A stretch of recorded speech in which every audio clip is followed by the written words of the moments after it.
کو بہت ضرورت ہے اس چیز کی. ہم بہت سارے چھوٹے چھوٹے خوف میں الجھی رہتی ہیں. تو کیا ہمیں ایسے کورسز نہیں انٹروڈیوس کروانے چاہیے النور کو، جس میں عورتوں کی اسلامی کاؤنسلنگ ہو، جس میں ایسی اسٹوریز کے بارے میں بتایا جائے.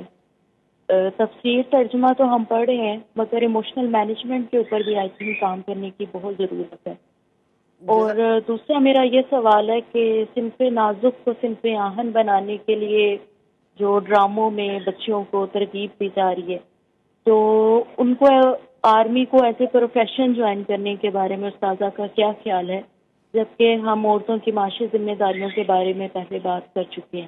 جی بہتر، جزاک اللہ خیر. بہت ہی خوبصورت دونوں سوال ہیں آپ کے.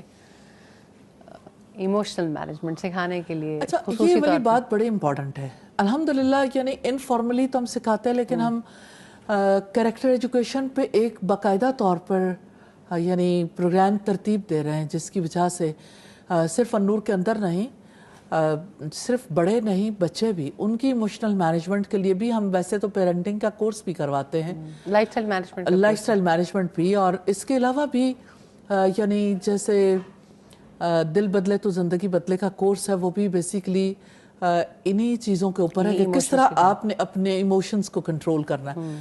لیکن اس کو باقاعدہ طور پر ہم الحمدللہ کورس کا حصہ بھی بنا رہے ہیں، اور انشاءاللہ تعالی یہ صرف ہمارے اسٹوڈنٹس کے لیے نہیں، دنیا بھر کے لیے انشاءاللہ بہت اچھا سلسلہ ہوگا اس کو سیکھنے کا بھی. کیونکہ ایموشنل مینجمنٹ کے لیے یا ایموشنل انٹیلیجنس کے لیے سائیکالوجسٹ جو کوششیں کر رہے ہیں، ان کی کوششیں بہت اہمیت کی حامل ہیں، لیکن بہرحال ان کا جو فوکس ہے وہ یعنی ہے تو مالی اعمال تو نہیں ہے کہ ایک فرد کی ایموشنل مینجمنٹ کر کے کروانا کیا ہے.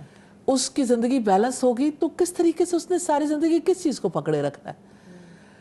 تو اعلیٰ ہمتی اعلیٰ مقاصد کے ساتھ کنیکٹڈ ہے. جی بالکل بالکل.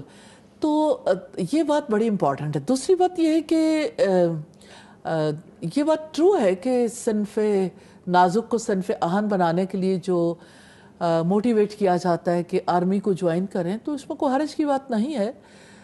جہاں باقی پروفیشنز میں خواتین جا سکتی ہیں، وہاں اللہ کی حدود میں رہتے ہوئے ان پروفیشنز میں بھی جا سکتی ہیں. کوئی اس میں ایسی بات نہیں ہے. ہاں، حد کراس نہیں ہونی چاہیے. آپ دیکھیں کتنی خواتین ہیں جو اس خاتون کو، جو مجھے اس وقت ان کا نام نہیں ذہن میں رہا، غالباً شہناز لغاری. تو شہناز لغاری نے حجاب میں، وہ پائلٹ تھیں اور باقاعدہ جہاز اڑاتی رہی ہیں اور کام کرتی رہی ہیں. تو اس میں یہ ہے کہ اللہ کی حد کے اندر رہتے ہوئے آپ کوئی بھی کام کرنا چاہیں، باؤنڈری تو ہماری طے کردہ نہیں ہوگی نا، وہ تو اللہ کی طے کردہ ہے. تو اس میں اگر کہیں کو خلل آتا ہے تو اس پر ڈیسائیڈ کرنا چاہیے. باقی یہ کہ پروفیشنلی تو اس میں کوئی حرج کی بات نہیں. جی بالکل.